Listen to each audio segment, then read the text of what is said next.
Hey everybody, welcome back for another movie spoiler review. I look like I'm sweating. Maybe it's because of the freaking light. Uh, anyway, yeah, I am going to be covering the last two movies I want to wrap up for the month of Black History Month. Coming to America, the first one. I do believe I covered uh, the year long. I mean, not a year, but the sequel that came out uh, last year, or I believe sure it was 2020. Uh, matter of fact, when did Coming to America 2 come out? Uh, yeah, last year. So I did cover it on the channel. So if you want to, you can check my spoiler review of that movie on the channel. Right now, I'm finally covering the original and arguably probably better uh, movie, because this is kind of proves why making a sequel from a movie that came out in like 80s or 90s and try to revitalize a sequel 10, 20, almost 30 years later is not gonna more often than not work. uh Immediately you can see why, because you literally have like brief nudity here. You because you got like Prince Hakeem, played by Eddie Murphy, in the bathtub getting washed by his handmaidens, and like you literally have a woman coming from the depths of the bath pool, uh, with tits all out. It's like the royal penis has been cleansed, Your Highness, and it's like aside for, because like I remember watching this as a little kid, because this movie came out in June of 1998, so it's like a couple of months after my birth. But when I was just like a little kid and I eventually saw it on TV, it's like I was taken aback, because it's like I wouldn't say it was my first movie that I seen like nudity, but I do recall how like that was kind of jarring. I'm sitting there watching it with my father or my grandparents or somebody, one of my relatives, and it's like I was like, "Whoa, they allow this on TV?" And it's like, because I knew, at least I got a sense of what they were. It was like, this is a woman's body part, and it's like, I didn't think it was allowed to be seen, at least not in a daytime kind of situation. I don't know. It's just but I was like, whoa, tits, whoa, tits. And very lovely tits, I might add. But uh, but it's what I did not. Well, maybe I didn't like. Maybe I think after I wouldn't say not after Black Panther, but it's like, you know, as I grew older and like some nuances, because I don't know how many people back in that time appreciated, even though it's like a fake country of Zamunda, but just like, I'm getting ahead of myself, but just like the African nation as like made up as it was, because Zamunda, in case you don't know, they took that name after a Richard Pryor joke that Eddie Murphy liked. So that's where they came up with the idea of like a fake African nation of Zamunda. And it's pretty dope. And it's like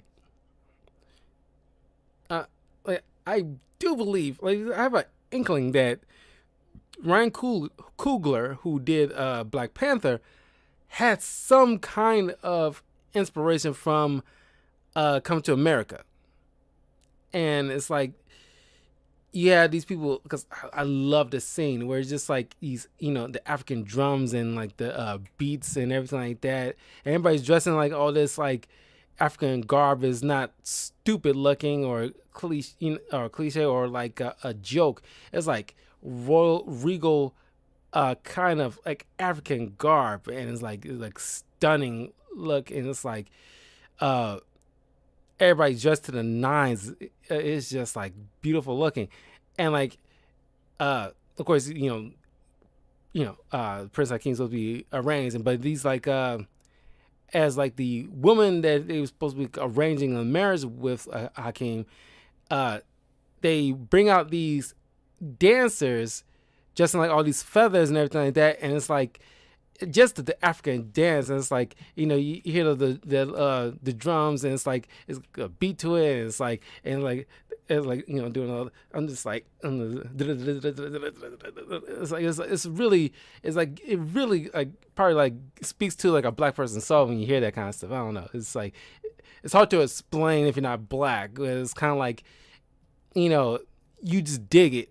Like it's kind of like intuitively you kind of like really dig it. That's one of the places I really is on the bucket list of places I want to go. I want to go to Africa, and hopefully like probably somewhere maybe in Ghana, because if I did like a DNA test and it's like West Africa, so more than likely somewhere like Ghana, more than likely, but I'm not 100% on that. Damn colonizers kind of fucked that up, so we don't know where our specific tribe are. But I get ahead of myself. But I just want to point that out because how cool that I thought that was. But the movie stars, of course, Eddie Murphy, Arsenio Hall, doing various roles. James Earl Jones, of course, he's always awesome. John Amos, Mae Sinclair as Queen Olean, John Amos as Cleo McDowell, James Earl Jones as King Jaffer. And these two like are James Earl Jones and Mae Sinclair, they were Mufasa and forgot Mufasa's wife in The Lion King. What's her name? But they played a couple before, and it's so funny because you see King Jafar as wearing this big lion sash around him, and it's like, oh my god. And there's like, you can tell it's like little homages to two of his biggest roles, Mufasa from The Lion King and Darth Vader. And why Darth Vader? Because at some point in the movie, in like the third act, he says a line, don't alert him to my presence. I will see to him myself. And those lines, he said those two particular lines in Star Wars. I don't know which one of the original three, but he did say those two words. And I thought that was like, wow, that is incredibly cool. Shari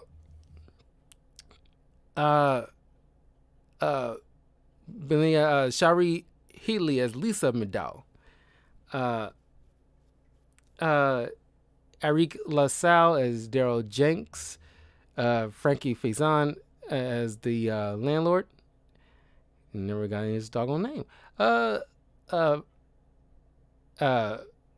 Vanessa Bell as the arranged wife. Amani Easy. And Louis Anderson, the late Louis Anderson as Maurice, the McDowell's employee. So it was good that he managed to show up for the sequel. It was like at least a year before he died, and it's like a nice little full circle. And wouldn't you believe like Paramount wouldn't like go through with this movie because they needed like some white actors in this. So Arsenio Hall and Eddie Murphy chose Louis Anderson because they actually liked him and were friends with him. So I was like, fine, we'll give you one what was going to be like our choice, and we're going to go with our friend. So like that's one of the reasons why they chose him, because he's also funny. And so of course they gotta have some kind of camaraderie.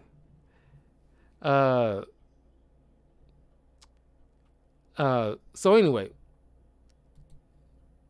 Hakeem wake up and like, as like he getting dressed, and you see all these moments where he's like, people wiping his ass for him, and you got all these rose petals being thrown in front of, him and his parents, everywhere they walk.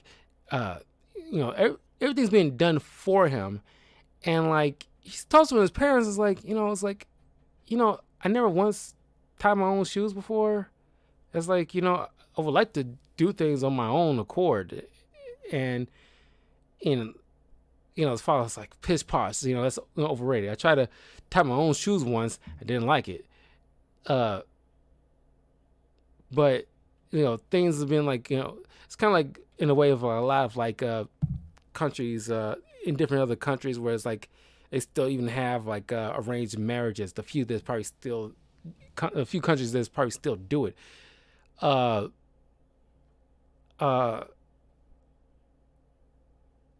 So at this wedding ceremony that's supposed to be happening, they meet Amani, and so I'm about to say Eddie Murphy. Akeem pulls her to the side, just like for a moment, just to talk with him, because as he talked with his friend and his call it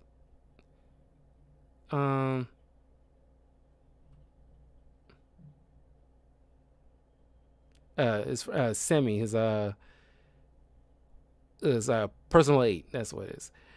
And because they was training with like stick fighting while they was working out, and it's like African stick fighting. It's like stick fighting is originally from Africa, and it's like a cool moment where it's like Semi, and it's like I don't know if it's this whole opposite attract kind of situation with like when it comes to friends, but it's like, of course, like not all friends have to think the same way or anything like that, but it's like I'm curious how these two became friends, because Semi loves the whole royal treatment. He loves the fact that he can pretty much ride the coattails of his friend who's the prince, and like pretty much like almost like a star fucker in a way, or it's like he's he loves getting the table scraps kind of stuff. It's like, as long as he's clean to his obviously they're friends, but it's just like half the time you don't even see, because half the time he's like bitching. Like, I want to go home, and it's like I don't want to live like a peasant. It's like he loves like the royal treatment, and like be able to like get wherever he wants and buy wherever he wants, and it's like he likes the just living in his palace, and like it's just things get at his whim, at least secondhand kind of as whim, and he doesn't understand where a king is coming from when he's just saying like he wants a woman to he wants to be with a woman who wants him for him and not who he is or what he is. And Samuel's like the only thing you should want from a woman is like a firm backside, a breast like cassava melons. I remember that line specifically. That always stuck with me every time I think of coming to America, like breast like cassava melons. And it's like he doesn't believe like a woman. It's the 80s here, but even then it's like we didn't treat like women like glorify sex objects or baby makers. But it's just like, at least anybody with any sense. But he just doesn't think like a royal prince needs to worry about like having like a woman with an opinion. She just needs to be able to look and do whatever you want, because that's been tradition. Because just like King's father, him and his wife were an arranged marriage, and then Aloy mentions how like she grew to love her love his father. There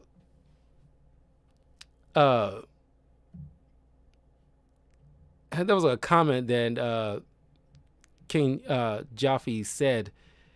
I won't say Joffrey. It's so close to like damn Game of Thrones. Kind of so damn close to Joffrey. King Joffrey made a comment that kind of, I forgot, it's kind of like a backhanded comment about like, a woman's, not like a woman's place, but very like, slightly insulting to her as a woman, and she get this kind of like, like a death stare. It's very freaking hilarious. Uh, but Akeem doesn't want that. He wants to be able to have like a conversation, because as he's talking with Amani, he's like, like, what do you like? Whatever it is you like, Your Highness. I know what I like. I want to know what you like. Do you like food? Do you like music? Of course, Your Highness. Good. What kind of music do you like? Whatever music you like, Your Highness.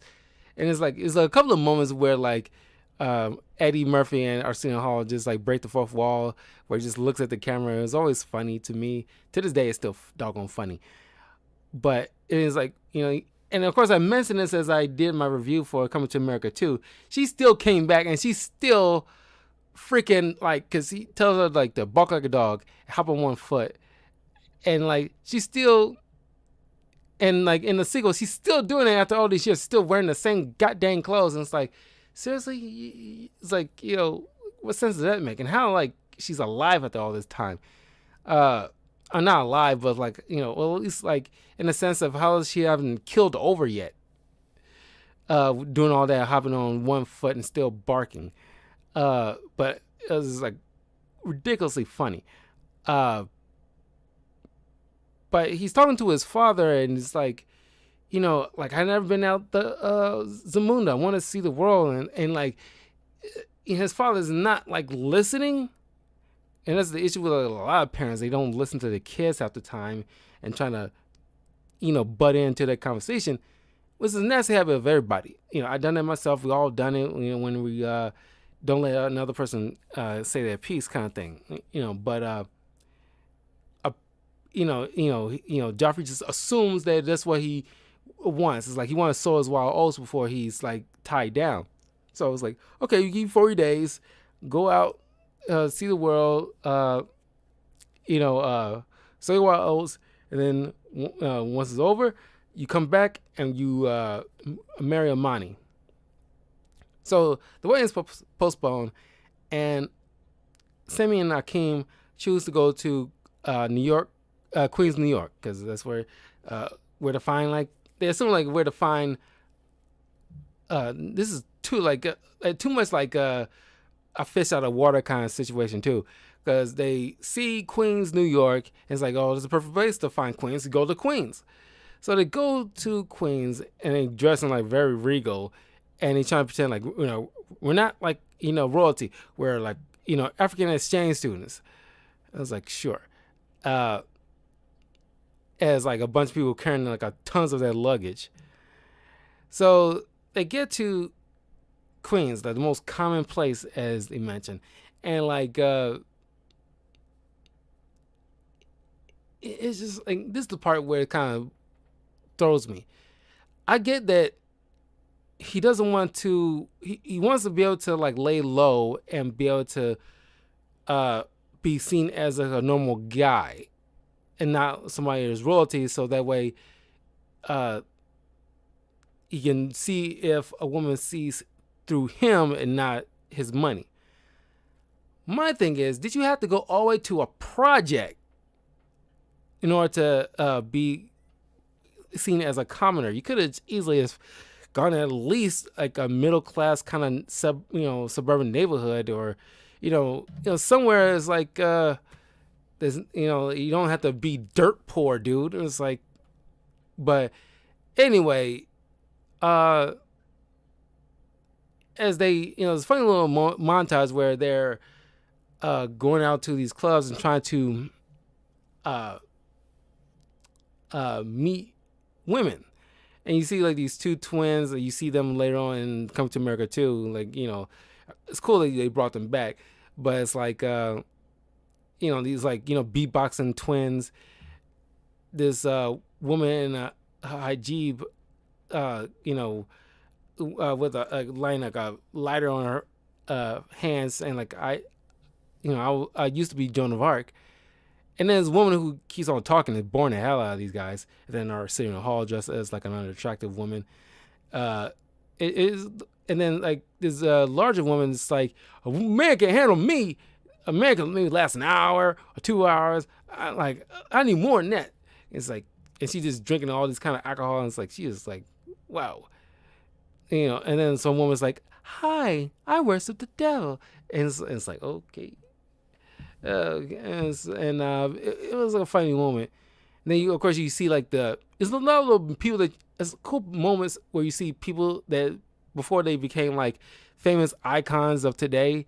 You see like Cuba Gooding Jr. in like the barbershop.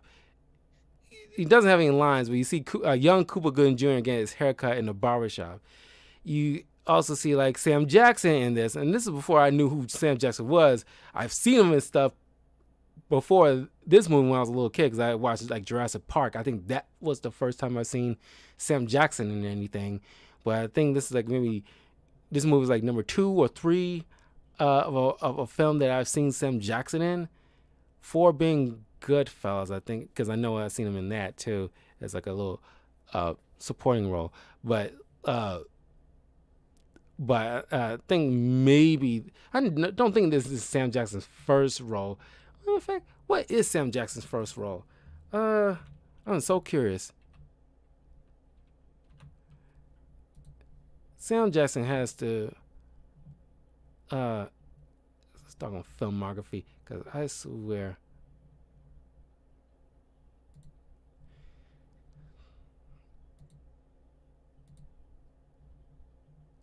Okay.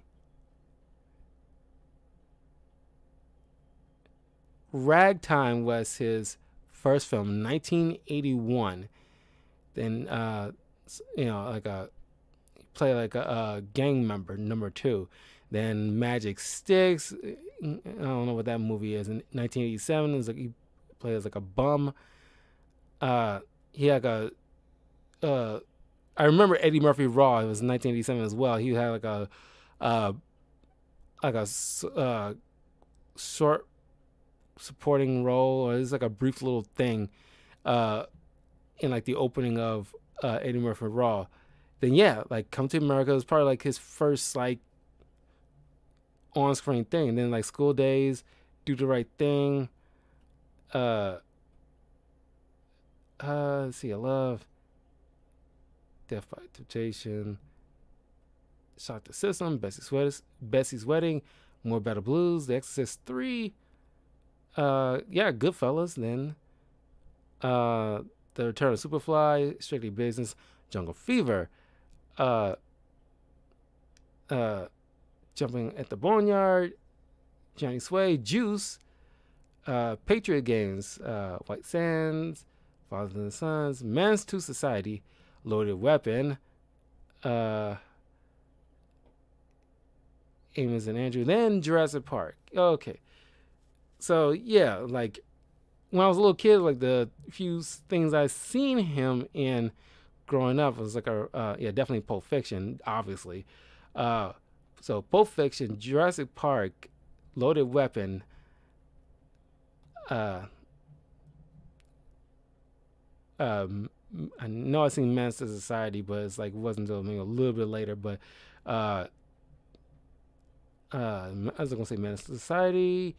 So 1, 2, 3, 4.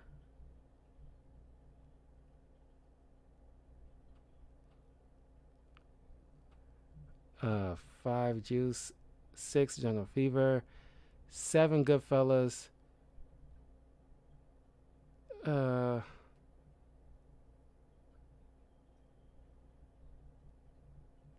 8 Coming to America, 9 Eddie Murphy Raw. Yeah, 9 movies as a little kid I've seen Sam Jackson in my earliest memories. I know as I was off, getting off topic here, but I'm just saying, like, this is like crazy cameos that you see these people, before they became big stars. Garcia Beauvoir, if you don't know her, she was like, if you ever watched the Jamie Foxx show in like their 90s into early 2000s, she was Nancy. played like the female lead of the TV show. So I think this might have been one of her first roles as like a supporting little nameless role, just like a royal rose bearer. So yeah, I mean it's like, and then of course like from Trading Places in 1983, you get the return of like Mortimer and Randolph Duke, the Duke brothers.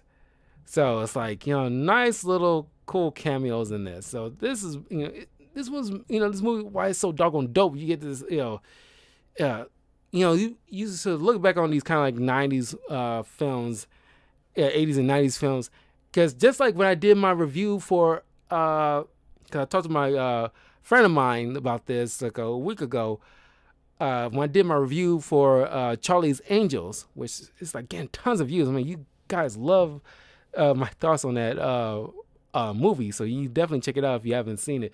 But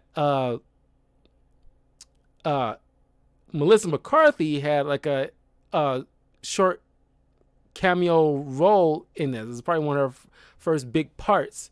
Not a big part, but like a first like kind of on-screen role in anything. And like, wow, you look back on certain things, it's like, from early 2000s going back to the 80s, it's like you're shocked to see certain people that you are surprised that turn out to be like major stars later in life. It blows my mind. It's like, wow, if you time travel and you meet these people, like you're gonna be something, man. I'm telling you right now. I can't really say much, but like you're gonna be something. Just you keep doing what you're doing.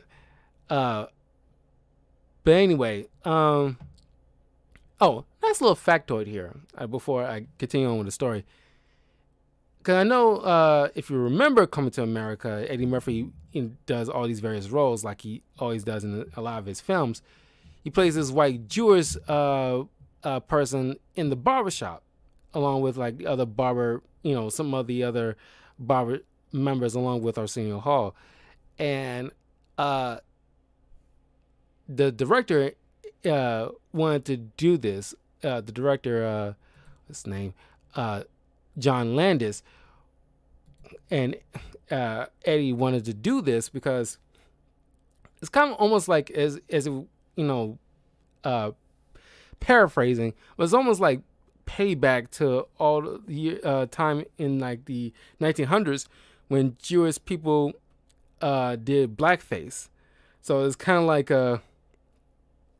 in a way, payback in a way for that kind of BS. Not trying to start nothing. I'm just saying that it was like an interesting factoid that why they did that at that time. Wouldn't play so much obviously now. Definitely in either circumstances it wouldn't play, but I thought that was like an interesting factoid. But anyway, so they talked with like one of the barbershop owners about like he'd been trying to find like a nice women, and he mentions like you don't go to like a club to need nice women. You go to nice places to need nice women.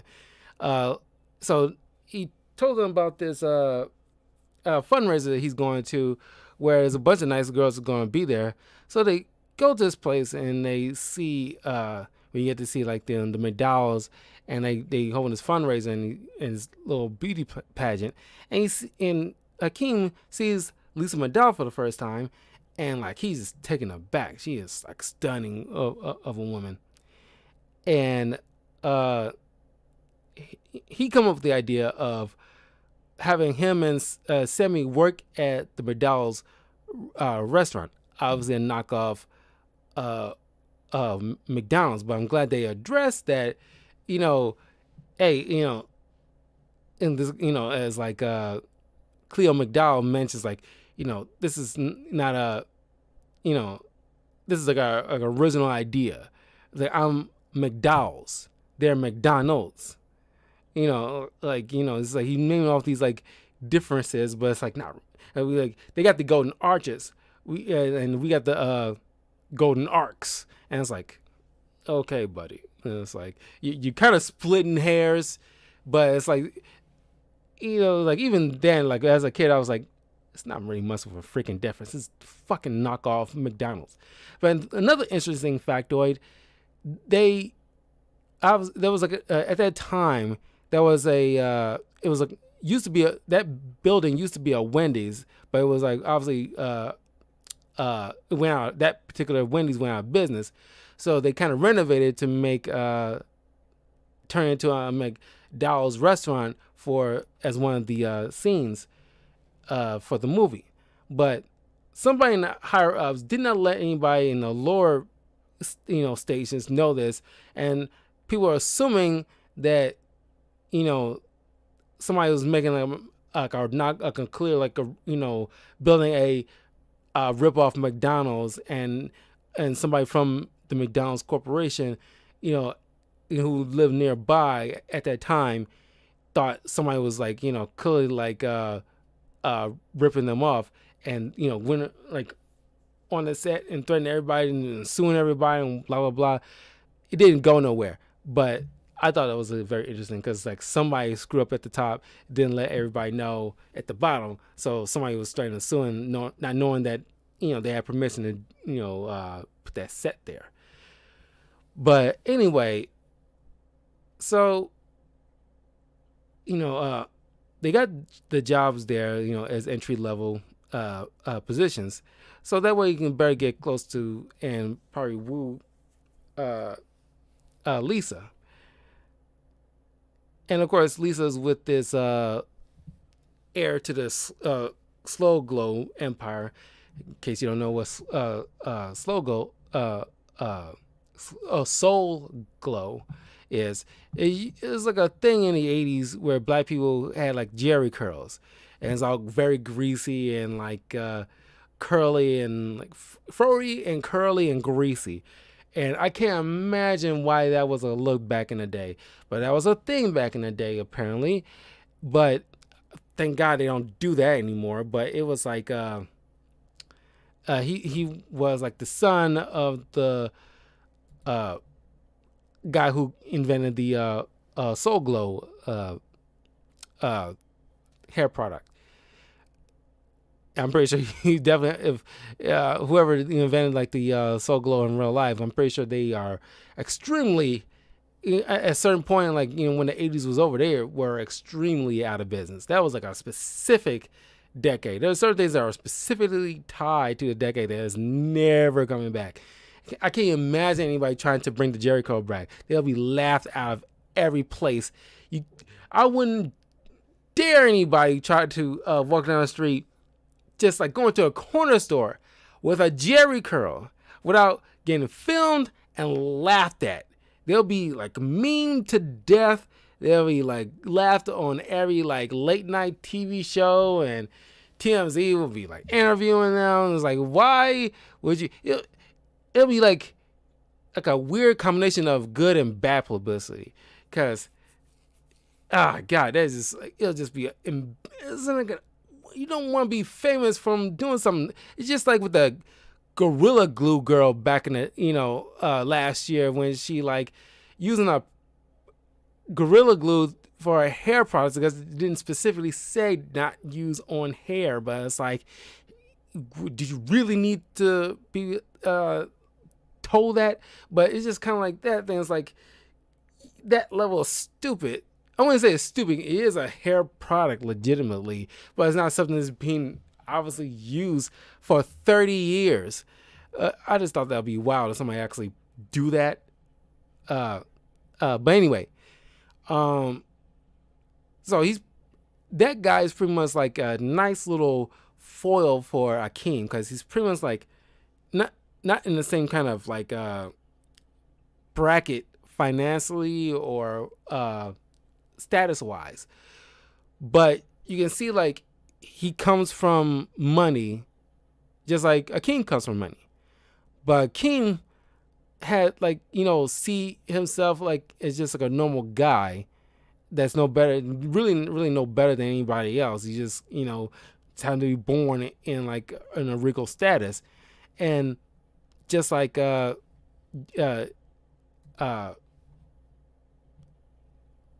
Daryl, just like Daryl, he was born in a Soul Glow empire in a way. So it's his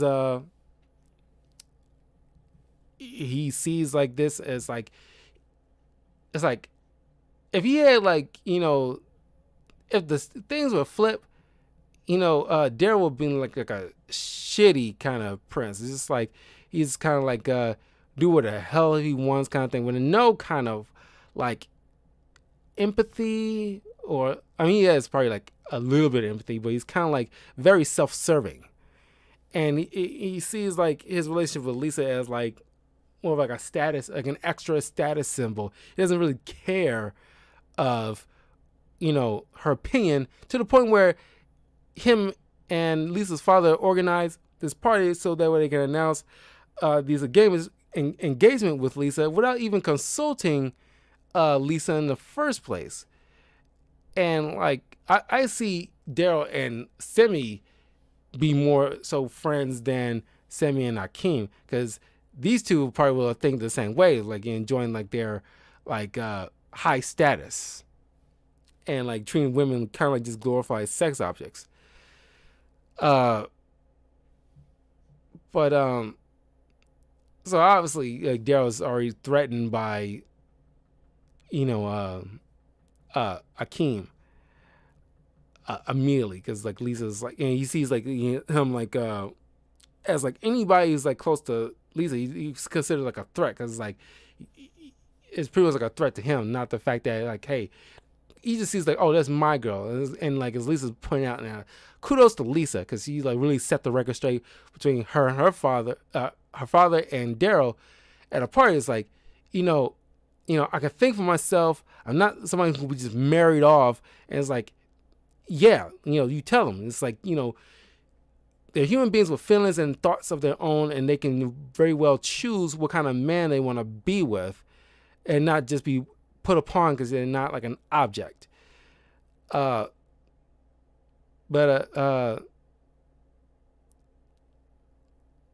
With some advice from the barbershop owner, telling Akeem like, is the the quickest way to get close to a girl is getting getting good with the father. You getting good with the father, then that's your way in.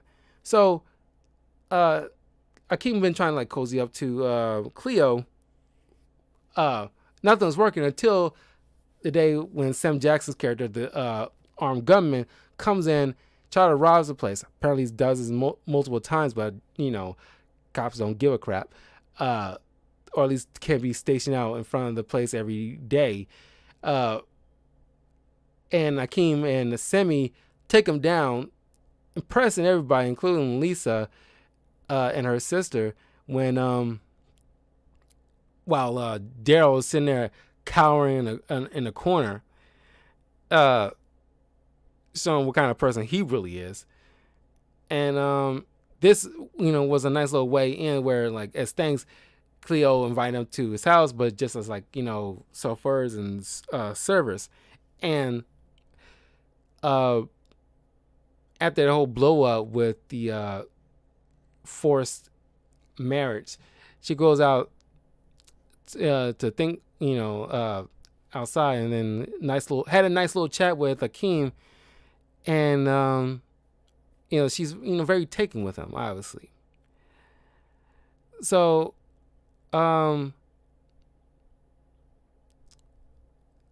there's a couple times when like Akeem almost got busted, because he's been trying to like lay low, and like at first they double date at the basketball game with like Akeem and Lisa's sister, and Daryl and Lisa. But then of course Lisa's kind of like going through her whole phase, I guess, and trying to like fondle Akeem, then push herself on Semi later on. But then as Akeem's trying to go to the bathroom, then he comes by, one guy working at the basketball stadium, apparently, from Zamunda, and start bowing as he to Akeem as he recognizes him. And it's like, then Akeem's like, okay, you gotta get the heck out of here. It's like, he's gonna blow my cover. And of course, Lisa thinking like everybody's just taking with him because he got like this kind of like nice glow in him, and it's like very regal, and it's like like, oh, is she starting to suspect kind of thing. But after the whole situation with Daryl, Akeem and uh, Lisa go out on a date, and like the date goes well. They like having a nice dinner, and they kiss, and Akeem is singing down the street. All the while, it's like he sees like Semi in their supposed to be poor apartment, and he used the money to like get like a jacuzzi and like stereo and like nice TV, and everything's like all done up, and like pissing him off. I was like, you're supposed to be living like commoners, and you're doing this, especially when he's thinking about like bringing like Lisa over on another night. So it's funny. It's been years, but I got myself like some McDonald's chicken nuggets and some fries, and like because they finally started with the Shamrock Shakes. Only have those like once a year. They should be like everyday thing on a menu, because honestly, I do dig those Shamrock Shakes. But just like the McRib, you might as well just keep it year round. I don't know why you needed to make it a seasonal thing, but I thought it was fitting to have that while I'm watching Coming to America. I thought it was like a nice fitting kind of meal, because I haven't eaten nothing all day, and I haven't had McDonald's in such a long time, and I'm watching a knockoff McDonald's on a movie, and I was like, you know what, why not? So, and I wanted those Shamrock Shakes, so it was a nice little excuse to have something to eat while having like a little frozen treat. I should have gotten like the Oreo frozen blizzard while I was at it, but whatever. But then after Semi nearly blowing their cover, he takes the whatever's left of their money and gives it to like the homeless guys, the Dukes. And so Semi, behind his back, this is why I think Semi's kind of like an asshole throughout this entire film. So he goes behind Akeem's back and sends like a telegram or just like a letter to back to Zamunda, requesting more money, talking about we're in dire straits, and thinking like they're in trouble. They, the king and queen stop everything and bring their royal court and the flower flower bearers and everything like that, like to Queens, New York, to find their son. And like shocking like the landlord and Cleo, who's like super shocked that Akeem thought being like some goat herder that came to America turns out to be like count for money, and like completely ditches Daryl and like, oh, this dude's like on the up and up. So realizing his father is here, him and Semi get dressed, meet them at the McDowell's residence. Completely miss Lisa, because there's a moment where like he leaves, and then like while the parents are on the way to come to the residence, then then he changes clothes and come all the way back while Lisa's already taken off, because Akeem's father pretty much like said like a very messed up things to her about like he's just here to show us wild oats, like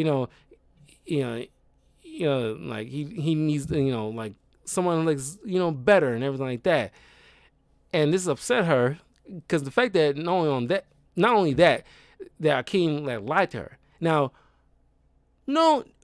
Normally, movies that have this kind of like, oh, people's like lying about who they are kind of thing, usually is played so wrong in movies, especially like Lifetime movies or whatever. It's kind of like very cheesy. This is kind of like one of those moments when it's not cheesy, where it's like, this is a person who lied for a good reason. You know, he shouldn't have lied in the first place, but he's looking for somebody who sees them for him. And in his mind, which kind of makes sense, and not something that we can't wholeheartedly disagree with, the fact that he wants to present himself as a commoner so that way he can truly see, because there's no way, because yeah, if he just come out and say like, yeah, I'm here looking for a nice person, but it's like, how can they know? And I think, Akeem brings it to our attention when he finally meets up with Lisa again. It's like, would you even give me like a shot legitimately and like me for me and without thinking about my status? Would you really be able to do that if I told you who I was from the beginning? And it's like, you probably wouldn't. That's like saying like, I don't know, if let's use shoot, blanking on his name, Jason Momoa. He's like recently single. Let's say Jason Momoa who's trying to like pretend to be like a commoner. I don't see how that happens, but let's just say that he's trying to look for a woman who wants him for him and not for who he, what he is.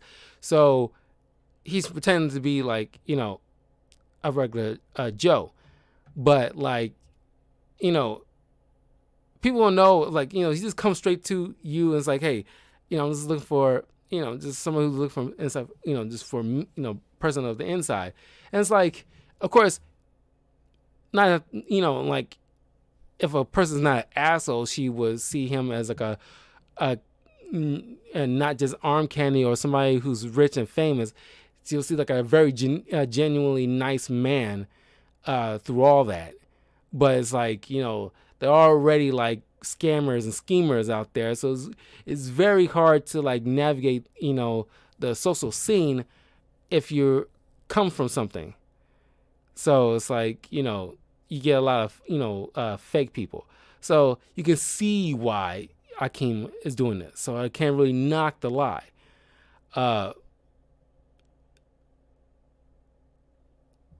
And Akeem explains to his parents, like, I love this girl. And I love it when, like, because King Joffrey is not used to anybody just, confronting him or any kind of level, because John Amos and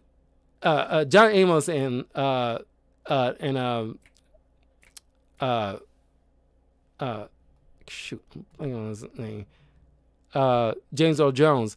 These two are like very kind of like, like high status, kind of like, like just like Sam Jackson. They're like up here. If like, it's kind of like royal elders of the black community. It's kind of like they're up there as far as like, stature wise. And only these two on that level can talk to each other in any kind of way without sunning each other. Even though I think James Earl Jones might be a slightly older than John Amos. But I love it when Cleo just gives the king, what's what, and is not even afraid, instead of saying like, "I'll kick your fucking ass." And it's like, if you talk to a girl like that again, I will beat your ass. And it's like, I love it. It's like just like the other shock, the fact that he just got to talk to him like that. And like, and I love like the queen who, gives him the business too a couple of times, but after like, he's trying to forbid Hakeem to like go after Lisa, and she's like, put a sock in it, Joffrey. The boy's in love. And of course, love the scene in the train where he's like pleading to Lisa to like, he wants to marry her. He loves her. And it's like she's, is kind of angry with him for like lying to her, because it's the fact that she doesn't want to be lied to or manipulated, whatever. So she leaves. He's disheartened.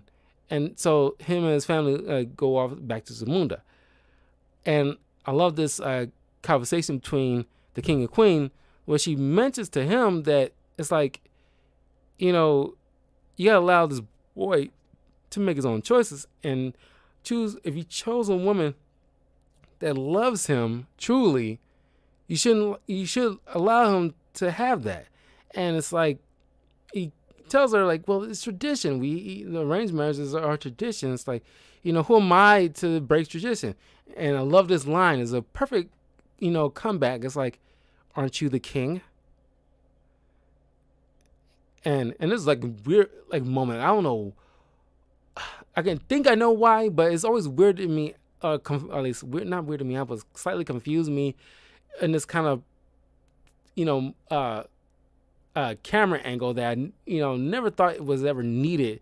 Is whereas like after that conversation was ending, there's this woman sitting in the front seat. I don't know who she is.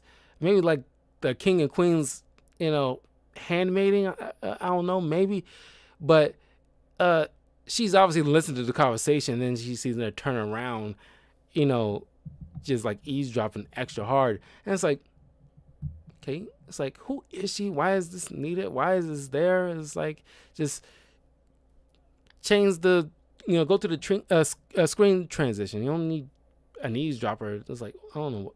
I never knew why was that even put in there. But the wedding happens.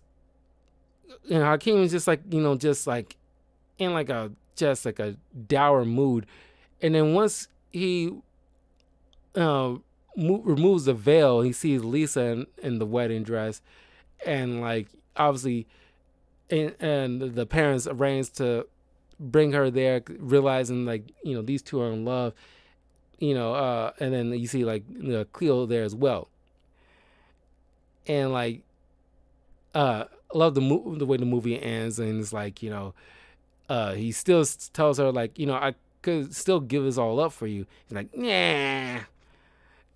And it's like, this movie still holds up after all these years.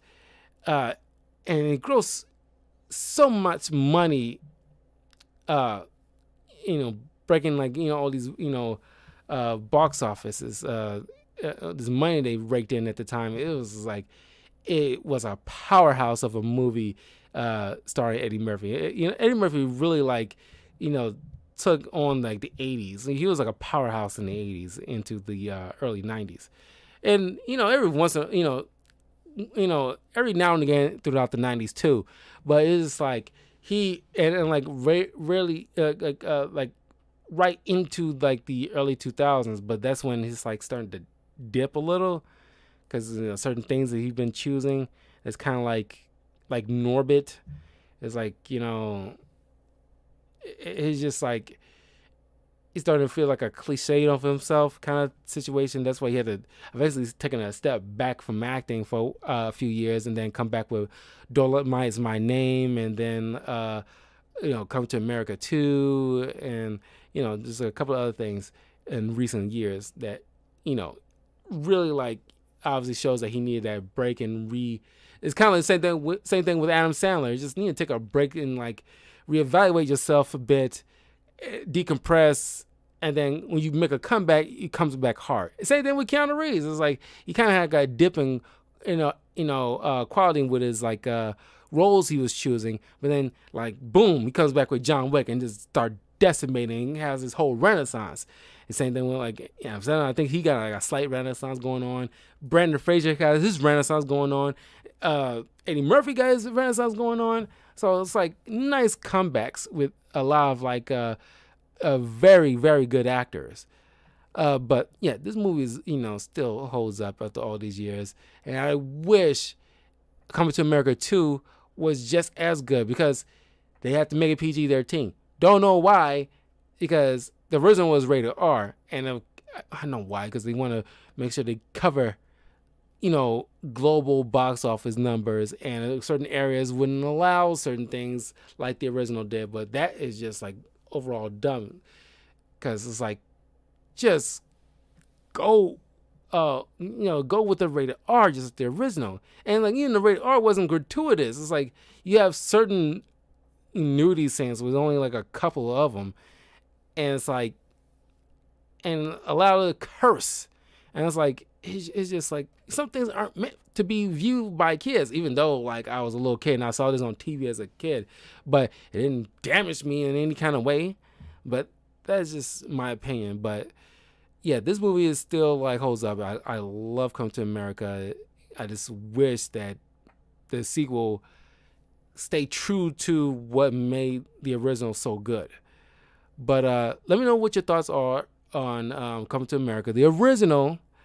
And I will see you guys next time for more movie reviews. Take care.